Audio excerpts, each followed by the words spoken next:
Good afternoon, everyone. Members of the head table and those of you gathered here today. First of all, let me thank all of you for your presence and also for giving me the opportunity to share a few thoughts with you. As you know, as all of us who are involved in the business of education, educating the next generation of Sri Lankan leaders, I think we all agree that reforming the education sector is should be a crucial part of any development program of a country. There is no way that we can achieve the development that we desire and so want for our country if we do not invest in education. So for our government, investing in education and reforming education is a key priority.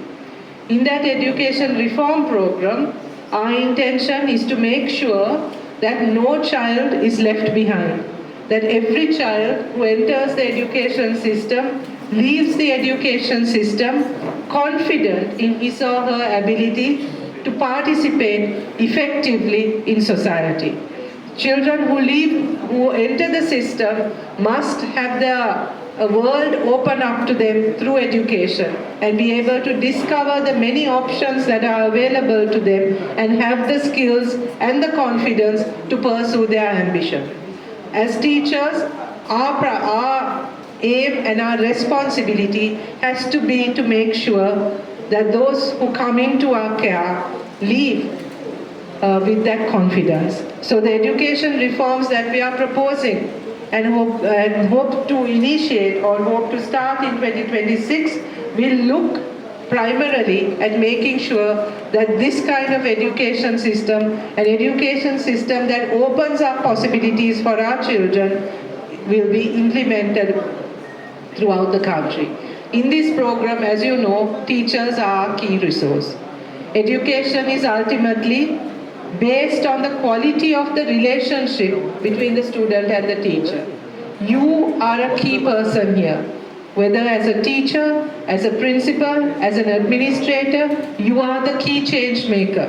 Without you, without your input, without improving the quality of your input, none of this reform that we are talking about or hoping for can be implemented.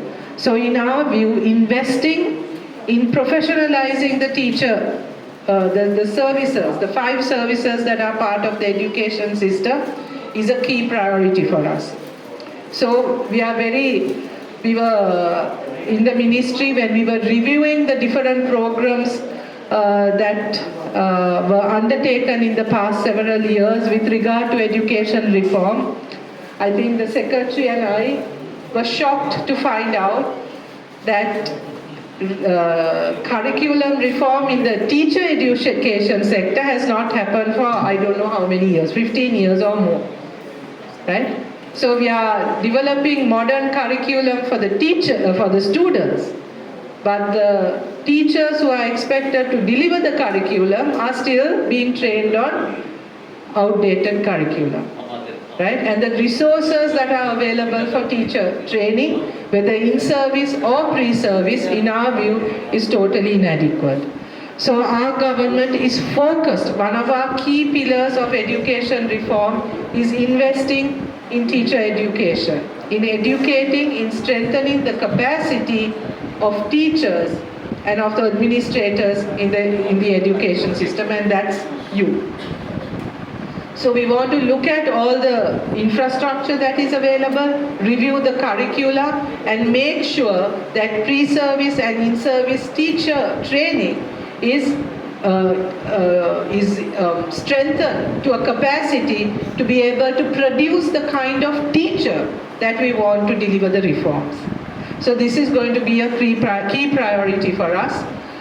We want to also ensure that the professional value or the quality of our teaching profession is enhanced.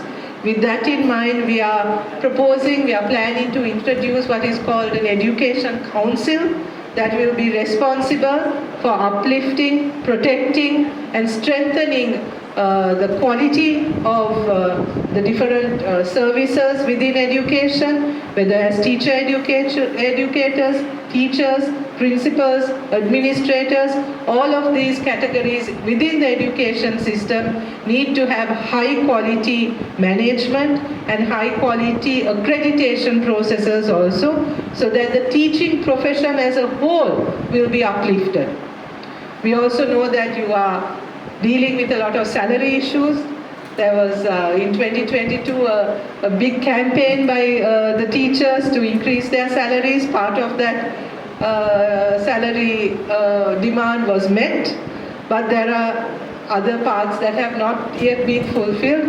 In the budget that we will be presenting next year across the board for the public sector, we think there will be some good news for all of you. But you have to also understand that when we are increasing these resources, increasing the investment we make in you, we also want that commitment to teaching and to the education reform process. So we will continue to talk to you. We will be discussing with you the reforms that we are proposing. And my appeal to you, my very earnest appeal to all of you is, I think we all know, I was also a teacher at one point in my life. And I think for us, teaching is more than just a job. It is a vocation. It is a way of life. I can never stop being a teacher. That mindset is always in me. And I have said this before and I will say this again. A teacher can make or break a person. That teacher can have a lasting influence on your life for the good or the bad.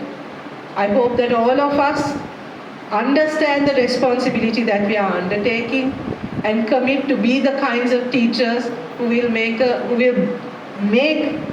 worthwhile person out of those who come into contact with us, and that we understand that responsibility and that we commit with passion to this vocation, this so valuable and important vocation that all of us are a part of. We will support you to our utmost in making sure that you can practice your profession and your vocation in a way that is worthy of the vocation, and that is that respects a teacher, and that we will be able to once again regard the teaching profession as one of the most important and critical professions in our society. So let's work together, because without this reform, without this commitment to education, we will never be able to create the kind of country that we want for ourselves or for our future generations. So I appeal to all of you to come together, to join with us and make this process a reality. I wish you all the very best, and I thank you once again for this opportunity that I received to spend some time with you. Thank you so much.